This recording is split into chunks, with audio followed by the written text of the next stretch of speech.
সকালবেলা দেখো রান্নার জোগাড় করছি। আমি আজকে হচ্ছে ডিমের ঝোল করবো, কিন্তু দেখো 4টা ডিম সিদ্ধ করেছি, হাঁসের ডিম 2টাই দেখো পচা, এত গন্ধ। এই 2টা ডিম, এই 2টা খাওয়া যাবে না। আর 2টা ভালো, 2টা মানে ঝোল করবো, ডিমের ঝোল। তারপর হচ্ছে পেঁপে ভাজি করব, আর হচ্ছে গিয়ে ডাঁটা শাক। শাক আনি নি, শাক কই? আর মেয়ে স্কুলে চলে গিয়েছে, ওকে আমি ডিম ভেজে খাওয়াই দিছি। আর ছোট মেয়ে কিছুক্ষণ আগে উঠলো, ওর জন্য আমি খিচুড়ি বসিয়েছি। আর এখন দেখো খেলা করছে।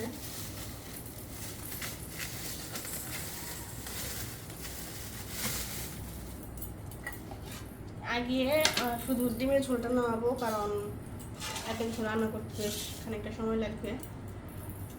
তারপর সকালে খাবার খেয়ে তারপর আস্তে আস্তে রান্না করবো। দেখো পেঁপে একদম বিচি হয়নি।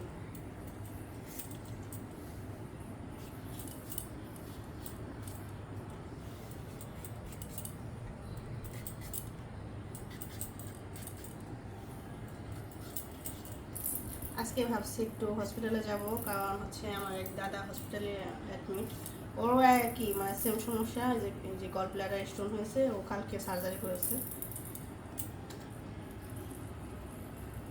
তো গতকাল বেড়ে দেয়নি, আজকে বেড়ে দিবে। তো আজকে দেখি রান্না করে মেয়েদের একটু রেখে যাব। হসপিটাল তো নিয়ে যাওয়া যাবে না, এই জন্য ভাবছি রান্নাটা করেই রেখে যায়।